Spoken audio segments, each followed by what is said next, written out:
कुणाल जी, कुणाल जी, राधे राधे महाराज जी, आपके चरणों में कोटि कोटि प्रणाम। महाराज जी, कल सुबह आपके आश्रम में सुबह कीर्तन सुनने से आंखों में आंसू आ गए। क्या इसे ही प्रभु का अनुभव कहते हैं? यदि ऐसा है तो कृपया मेरा मार्गदर्शन कीजिए कि किस प्रकार एक से बार के आंसू से थोड़ी अनुभव हो जाता है। वो तो आर्त भाव जब तक अंदर नहीं आएगा प्रियता। आंसू किससे आते हैं? कभी कभी अंदर चिंतन और कुछ होता है, सात्विक भाव का वातावरण होता है तो आंसू आ जाते हैं। उसे प्रेम नहीं कहते। आंसू आ जाना कोई प्रेमी का ही लक्षण नहीं है, बहुत कारणों से आंसू आता है। एक बार राधा वल्लभ जी में खड़े थे और एक राधा वल्लभ जी के आगे व्यक्ति खड़े थे और राधा वल्लभ जी को देख के रो रहे थे। पीछे से अंदर ऐसा लगा कि कितनी कृपा है इनके ऊपर कि प्रभु को देख करके रो रहे हैं। तो बार बार उनके चरणों की तरफ वृत्ति गई। फिर वो सिसक के फिर उन्होंने जो प्रार्थना की, फिर हम पीछे हट गए। उनका प्रभु हमारी पत्नी तो मरणासन में थी, आपने बचा ली, और फिर पीछे हट गए। मोह राग से तो प्रभु को साधन बनाकर विषय साध्य करके रोना तो सारा संसार रो रहा है, जिसका साधन भी प्रभु और साध्य भी प्रभु। अब प्रभु के बिना जिया नहीं जा रहा है। जो प्रभु के लिए रोता है, गदगद सुर नैना सजल दंपति रस रहे भीन ईगत वृंदा विपिन, उसका रोना सार्थक होता है। समझ में आया? तो अभी तो भजन करो। ये सात्विक वातावरण का प्रभाव है कि आंसू आ गए। इसी को प्रभु का अनुभव थोड़ी कहते हैं। प्रभु का अनुभव तो जब होगा तो फिर एक अलग ही धारा बह जाएगी। नाम जप करो, नाम जप, खूब नाम जप करो। कोई नशा न करो, माताओं बहनों की तरफ गंदी दृष्टि न रखो। हाँ, अपने को पवित्र रखो। धीरे धीरे धीरे धीरे पहले नवदा भक्ति तो आवे हृदय में, तब प्रेम आवे। श्रवणम कीर्तनम स्मरणम विष्णुर्पाद सेवनम अर्चनम वंदनम दास्यम शक्य आत्मनिवेदनम, अप्रेम। हाँ, पहले ये जो साधन भक्ति है ना, ये करते करते तब तीन प्रेम लक्षणा पाई। पाई रस भक्ति गूढ़ जुग जुग जग दुर्लभ भव इंद्रादि विधिम आगमन निगम पुराण अगोचर सहज माधुरी रूप निधिम अवन भय आनंद कंद निज संपत्ति। अब भगवदानंद में मत हो रहा क्योंकि सामने रूप छा गया है। अरे अभी छोटे मोटे आंसू, इनकी कोई गणना नहीं है। अच्छा है भागवतिक वातावरण में ऐसे भाव आना, ये टिकाऊ चीज नहीं है। भागवतिक वातावरण हुआ तो थोड़ा सात्विक भाव आ गए, राजसिक वातावरण हुआ तो काम क्रोध आ गए, तामसिक वातावरण हुआ तो निद्रा प्रमाद स्थिति हिंसात्मक वृत्तियां। अभी कोई टिकाऊ बात थोड़ी है। अरे हाँ, जब एक बार इनके लिए रोना आ जाए, फिर आंसू एक बूंद किसी और स्थिति में ना गिरे, केवल प्रभु को समर्पित आंसू, उन्हें माना जाता है कि इनका रोना सार्थक है। रो तो संसार रहा है, प्रभु के लिए रोया और फिर कभी अपने लिए रोया ही नहीं। चाहे जितना कष्ट हो, चाहे जैसी परिस्थिति हो, मुस्कुरा कर सह गया। अगर रोना आया तो प्रभु के प्यार में रोना आया, बस। हर परिस्थिति को मुस्कुरा के सह गया, लेकिन प्रभु के प्यार को अशय नहीं, उसमें विकल होकर के आनंद से या विरह से विकल होकर प्रभु के लिए रोता है। वो रोना सार्थक पाया जाता है। प्रमोद पांडे जी, ज्योति पांडे जी, महाराज जी, आपके चरणों में कोटि कोटि प्रणाम। महाराज जी, पर ब्रह्म और निराकार ब्रह्म में क्या अंतर है? उनका साकार करो। हाँ, राष्ट्रपति का क्या अधिकार? पहले एक होमगार्ड का परिचय प्राप्त करो, होमगार्ड बनो पहले, फिर राष्ट्रपति का परिचय प्राप्त। पहले नाम जप करो। अधिकार के अनुसार प्रश्न किया जाता है और अधिकार के अनुसार उत्तर प्राप्त है। तुम्हारा कल्याण कैसे हो, पहले ये जानो, तो अपने आप सब पता चल जाएगा। सोई जाने जे देव जनाई, जानत तुम्हें तुम्हें हो जाए। प्रभु का भजन करो, जना देंगे कि मैं ही ब्रह्म हूँ, मैं ही परमात्मा हूँ, मैं ही भगवान हूँ, मैं ही जीव हूँ, मैं ही ईश्वर हूँ, मैं ही सत हूँ, मैं ही असत हूँ, मैं वही परमात्मा तत्व है, दूसरा कोई है नहीं। पहले भजन करो यार, पहले संयम से चलो, पहले मन इंद्री को काबू में करने को सीखो, पहले गंदी बातों का त्याग करना सीखो। आजकल क्या है कि पढ़े लिख करके बस प्रश्न हाई क्वालिटी का करना और आचरण में पवित्रता नहीं। आचरण में पवित्रता नहीं, दिव्य भावों में दिव्यता नहीं, तो परमात्मा स्वरूप का ऐसे अनुभव हो जाएगा।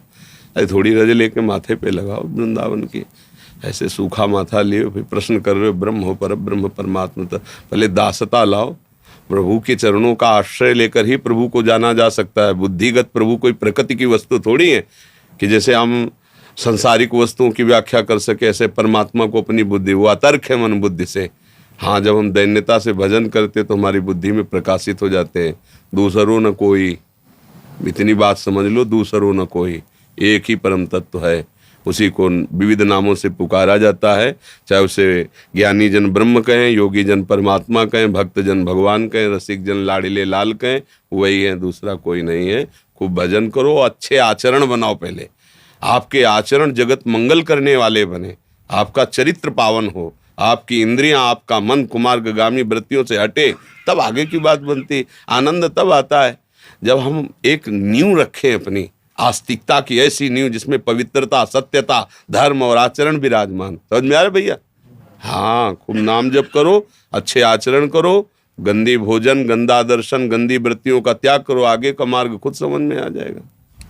प्रीति वर्मा जी दिल्ली से। महाराज जी, आपके चरणों में कोटि कोटि प्रणाम। महाराज जी, मैं सीताराम जी की उपासिका हूँ। महाराज जी, मेरा प्रश्न यह है कि जितनी महिमा संसार में राधा रानी जी की है, उतनी माँ सिया की नहीं है, और जितनी महिमा राम नाम की है, उतनी कृष्ण नाम की नहीं है। महाराज जी, इसको ये आपके दिमाग की बात है। आप पूरे संसार में मिली है क्या किसी से? तो आपके दिमाग का विषय है। कितने कृष्ण प्रेमी हैं, कितने कृष्ण नाम जापक हैं, आपको कहाँ पता है? और कितने सिया राम जी के आसक्त चित्त वाले, आपको, आप केवल अपने दिमाग से अनुमान लगा रहे हैं। आप अभी भक्तों की मंडलियों में कहाँ प्रवेश पाए हैं? आप कहाँ जानते हैं? किन भक्तों की मंडली में गए, किस धाम में यात्रा की, कौन से आप तीर्थों में गए, कितने महाभागवत प्राणों को समर्पित किए हुए कृष्ण नाम में जीवन ने उछार किए हैं, राधा नाम में। वही सिया जी है, वही राम जी है। न सिया राम में भेद है, न राधे श्याम में भेद है। जहाँ जिसको प्रीति हो गई, यही बात है। ऐसा नहीं कहते। आप फाइनल नहीं बोल सकती कि जितना राम नाम में प्रेमी उतना कृष्ण नाम में प्रेमी नहीं। तुलसीदास जी तरस गए, वृंदावन आए तो तरस गए। यहाँ कोई राम ही नाम नहीं, यहाँ तो राधा राधा राधा। तो उन्होंने कहा गजब है, ये कैसी लग रही। जिस दरबार में जहाँ मुरली मनोहर किशोरी जी के साथ खड़े साष्टांग प्रणाम करने के लिए तरस गए कि कौन सा देश भैया, या तो कोई ले जाता हमारे सिया राम को, या जिसे देखो राधे श्याम, राधा राधा राधा। तो आप अयोध्या पहुंच जाओ, वहाँ सिया राम ही सिया राम, सिया राम ही सिया राम। भाई प्रभु एक ही है। ऐसा तारतम्य करने से अपराध भी लगता है, और ऐसा तारतम्य है भी नहीं। हमारे प्रभु के विविध नाम हैं, विविध रूप हैं। जिसको जहाँ गुरु कृपा से आसक्ति हो जाए, खूब उन्हीं को दुलरा, वही है, दूसरा कोई नहीं है। ना कृष्ण दूसरे, ना राम दूसरे, ना सिया जी दूसरी, ना किशोरी जी दूसरी। हाँ, प्रेम की पराकाष्ठा फिर अलग अलग। जैसे राम और परशुराम एक ही बात है ना। भगवान के अवतार परशुराम जी भी हैं और राम जी हैं। जब परशुराम जी अपने स्वरूप में थे, पूरा विश्व थर्रा रहा था, और जब राम जी के सामने गए तो परशुराम जी है चरणों में झुक के जय जय करके। तो अब कोई दूसरा तो नहीं ना। ऐसे ही प्रेम, भजन, बल संपूर्ण से भगवान संपूर्ण है। अब जहाँ जरूरत 10 किलो उठाने की है तो 100 किलो का प्रदर्शन थोड़ी करते हैं। 10 किलो उठा लिया, और जहाँ 100 किलो का वहाँ 100 किलो, जहाँ 10,000 का वहाँ 10,000 का। अब कहो उन्होंने तो 10,000 उठाया था और उन्होंने 10 किलो उठाया था, तो मतलब ये नहीं, वहाँ जरूरत 10 किलो की थी इसलिए 10 किलो उठाया है। तो संपूर्ण शेष जी के फण में सरसों के दाने की तरह अनंत ब्रह्मांड है।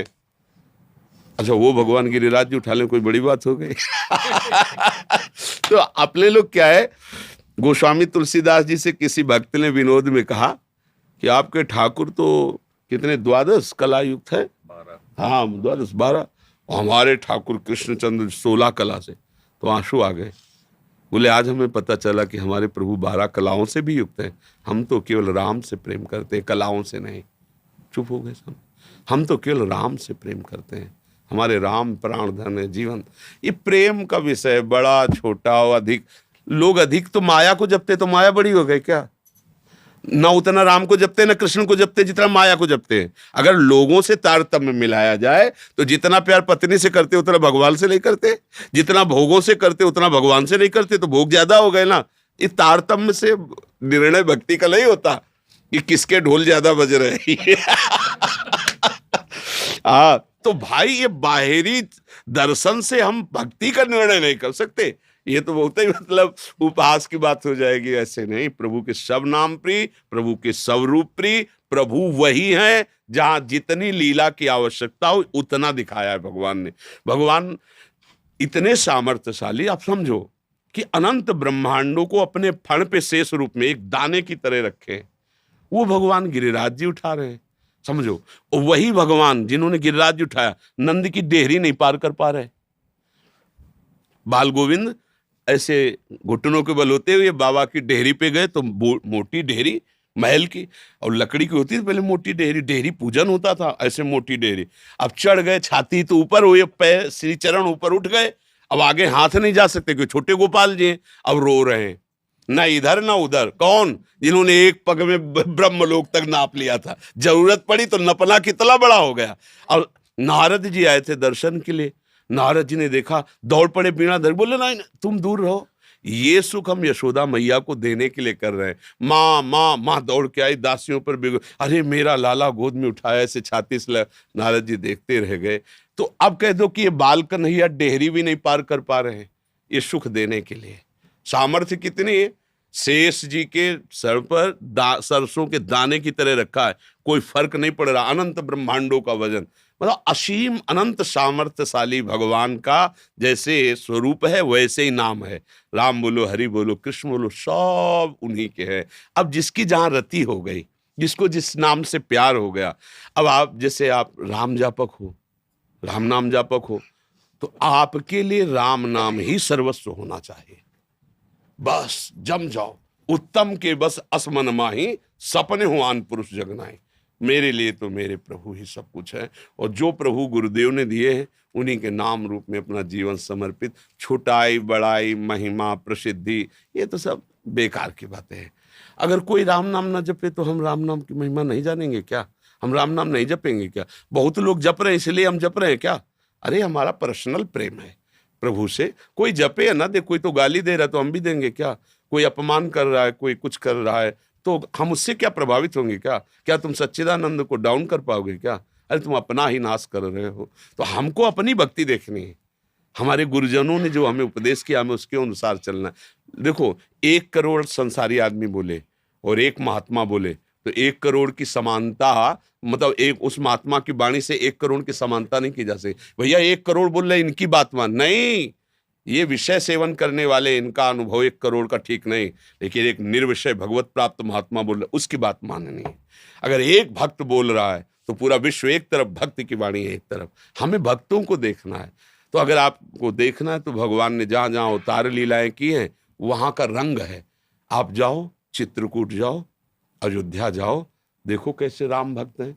अब आओ वृंदावन, तो ये तो किशोरी जी का महल है, यहाँ तो डाल डाल और पात पात पे राधे राधे हो, यहाँ किसी के लिए चले यहाँ तो किसी भी उपासना को जय जय श्री राधे बोलना ही पड़ेगा। ये धाम है, महारानी जी का महल है, यहाँ तो बोलना ही पड़ेगा। तो कोई भी किसी भी उपासना को बाद में बोलना पड़ेगा जय जय श्री राधे। महारानी के महल में रह रहे हो, उनकी जूठन खा रहे हो, तुम्हें जय जय बोलना पड़ेगा। तो ये भाव थोड़ा सा इसका सुधार किया जाए। हाँ, उसको अवधेश शर्मा जी, श्री राधे श्री हरिवंश। गुरुदेव आपके चरणों में कोटि कोटि प्रणाम। गुरुदेव, श्री जी का नाम जप कब नहीं कर सकते? मैं फौजी हूँ, समय के अभाव के कारण। नाम जप तो हर समय कर सकते हैं। नाम जप में कोई पवित्रता का विधान नहीं। नाम जप के लिए कोई ऐसा नहीं है कि आप ऐसे होकर के जपिए। हाँ, बूट पहने हुए खड़े हैं, जो मिला सो खा लिया, राधा राधा राधा राधा, कोई परेशानी नहीं। मंत्र जप के लिए थोड़ा शास्त्रीय विधान की जरूरत है। भगवान का नाम तो परम पावन है। अहो वत्सुपचतो गरीयान यज्जिभ्याग्ये वर्तते नाम तुभ्यम। वो नीच आचरण करने वाला, नीच आहार करने वाला, उसमें तो लिखा है कुत्ते का मांस खाने वाला भी परम पवित्र है जिसकी जिह्वा से भगवान का नाम उच्चारण हो रहा है। अहो वत्सुपचतो गरीयान, वो चांडाल जो कुत्ते का मांस खाता है पर उसकी जिह्वा में भगवान का नाम विराजमान है। गरीयान माने श्रेष्ठ होता है। अहो बत, अहो आश्चर्य है, आचरण तो इतने नीच है पर उसकी जिह्वा पे भगवान का नाम आ गया, अब इसका मंगल हो जाएगा। अहो बत सुपच तो गरीयान या जिह्वाग्ये वर्तते नाम। उसने सारी तपस्या का फल प्राप्त कर लिया, उसने वेदाध्ययन कर लिया, उसने सारे तीर्थों का अवगाहन कर लिया, जिसने प्रभु का नाम अपने मुख पर विराजमान कर लिया। तो जैसी परिस्थिति वैसी परिस्थिति में भगवान का नाम जपना प्रारंभ कर दो। जैसी परिस्थिति चाहिए वैसी आ जाएगी वो नाम के बल से। हमें नाम नहीं छोड़ना, नाम जप प्रारंभ करो। ये दिव्यता जब अंदर जाएगी तो सब सुधार हो जाएगा। धीरे धीरे धीरे सब पवित्रता आ जाएगी। मंत्र के लिए शास्त्रीय विधान है, तो मंत्र तो जब रिटायर हो जाए तो फिर ले लेके अपने आप, ये एक दिनचर्या है, पर वो जब तक सेवा में रहे तब तक फिर नाम जप करता रहे और भगवान के आश्रित रहे। कब प्राण छूट जाए, कैसे छूट जाए, कुछ पता नहीं। अगर हम इंतजार करें कि रिटायर होंगे तब हम पवित्रता से भजन करेंगे तो वो समय मिले कि ना मिले, है नहीं। वैसे सबकी मृत्यु कब है किसी को पता नहीं है। फिर ये डिपार्टमेंट तो ऐसा है, कब कहाँ भेज दिया जाए, कब क्या लीला हो जाए। इसलिए नाम जप तो करो ही, जैसी भी परिस्थिति हो नाम जप करो, मंगल ही होगा, अमंगल तो हो ही नहीं सकता है। महाराज जी मैं पहले हनुमान जी का भक्त था, बट अभी मैं राधा रानी की भक्ति करता हूँ। महाराज जी मैं हनुमान जी को भी भूल नहीं सकता। महाराज जी जिनकी कृपा से मुझे सब मिला है, महाराज जी मेरा मार्गदर्शन करें। मैं तो कौन रोकता कौन है। खूब भाव कर कर के लगे रहिए, वो महाभागवत हैं, जब कृपा करेंगे तो एक जगह भाव रोक देंगे। वही है ना भाई, जैसे अंगुली पकड़ के हम चल रहे हैं, माँ चला रही, और मंदिर ले जा रही, सब जगह ले जा रही, पर माँ है ना वही तो ले जा रही है। और वो जहाँ उचित समझेगी बैठाल देगी, बैठ जा तू, अब यहाँ निर्भय स्थान है, अब तेरा ये पक्का स्थान, तू बैठ, मैं जा रही हूँ किसी सेवा कार्य से, यहीं मिलना। तो ऐसे ही जो भी जिनकी हम आराधना करते हैं, वो जब हमको अपने प्रिय स्थान पर पहुंचा देते हैं, कहते हैं हमारी सेवा हो गई, अब तू यहीं बैठ, यहीं निष्ठा जमा, अनन्य भाव से इन्हीं का भजन, वही आपको संकेत कर देंगे। छोड़ने का तो सवाल ही नहीं होता है।